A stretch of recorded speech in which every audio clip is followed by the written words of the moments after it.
I just want to say thank you to the Thompson family. This is an honor.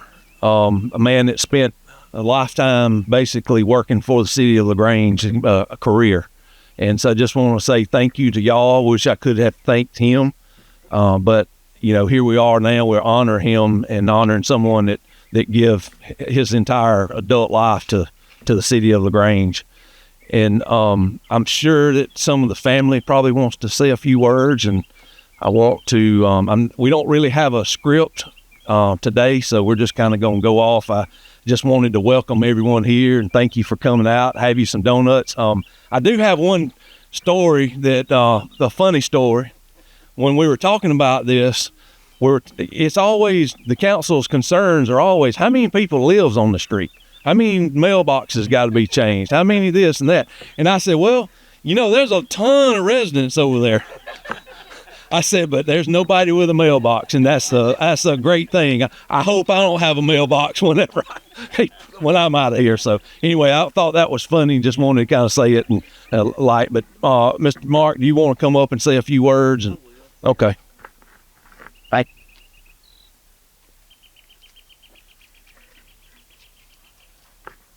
Well, first of all, I'd like to thank everybody for coming. Thank the good Lord for a beautiful day. Thank the mayor and council for doing this for us and our family. Like to thank my daddy's brother, Uncle Billy. He's back there and with his family and all, and just a lot of friends. A lot of daddy's workers are here. They worked over here probably 20 plus years with everybody.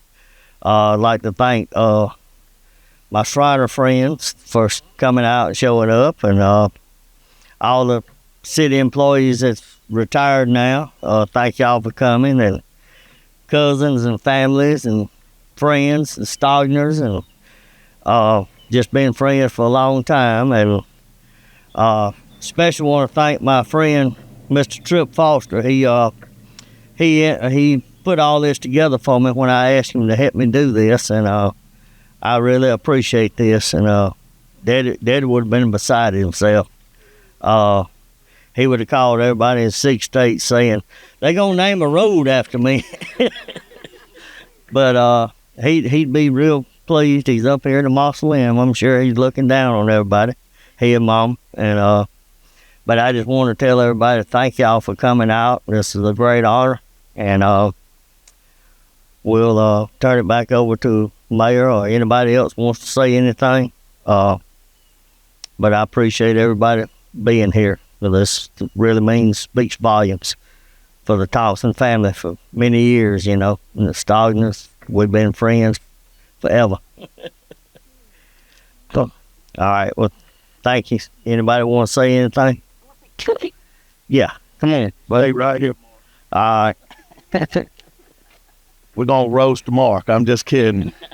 Mark's my friend. Mark and I have known each other almost a lifetime, and our families have worked together in business, and his grandfather over 42 years with my family, and we go way back. But I want to share a very brief story with you about this backdrop.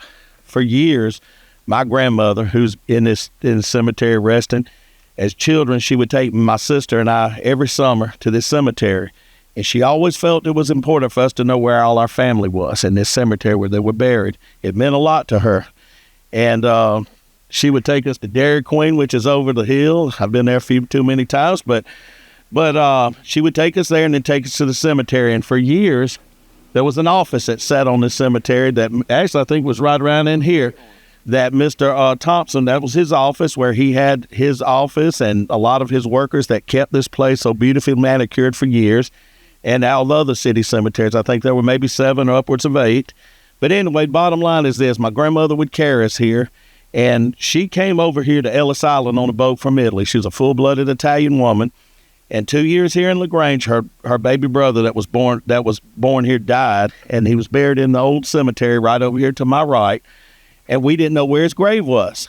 And we went to Mr. Thompson, and Mr. Thompson had a big counter in there, and he was so very kind, almost like a pastor. In fact, I looked at him as that because he ministered through his job to so many grieving families in LaGrange. When you have a loved one, you never want to let them go, but you have to. And it just helps the process when you have people that have a calling like Jim Thompson did. And he would open up a huge book because he didn't have a computer with all the elaborate software like we do today to make things easy to find, or GPS mark these graves like they do now.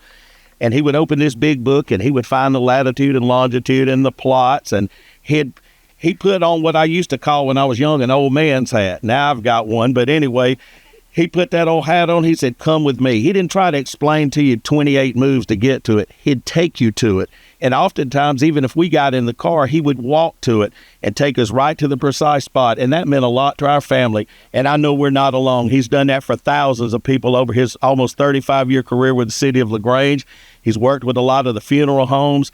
He was the minister of this cemetery, in my opinion, and a lot of families that knew him and knew his heart would agree with that. So today we're here to honor Jim Thompson's name. God tells us that a good name is far above great riches. And Jim Thompson had a good name, and he still has that good name in our community today. So I just wanted to share with that heartfelt story. That's a story that happened with our family, and that's just one of several times that Jim Thompson, through his job, ministered to us. So I want to leave you with this last note. In the New Testament of the Holy Bible, during the Lord Jesus' 3-year ministry, I want you to know that 37 of the recorded 40 miracles did not happen in a church. They happened in the marketplace, in the workplace, right where you're at today. God had people just like Jim Thompson at all kind of various places doing his work. So just know that a good name's far above great riches, and Jim Thompson has that name, and I'm thankful that the city leaders found it befitting to honor him today by renaming Linden Avenue to Jim Thompson Drive. Thank you. Let's get the family up here too. Let's get all the family members come up here. We'll get after we unveil it, we'll have pictures with it. And we do have a sign to give y'all, and they're going to get it right now. So they'll be back with it in just a few minutes. All right, yeah, let's do a 3, 2, 1. We'll try. All right. Try it. And then after this, do the ribbon cutting. 3, 2, 1. Jim Thompson Drive. Congratulations. Get a picture with the family, and then we'll get the chamber up here and do a ribbon cutting too. 2, 3. Thompson! Yay!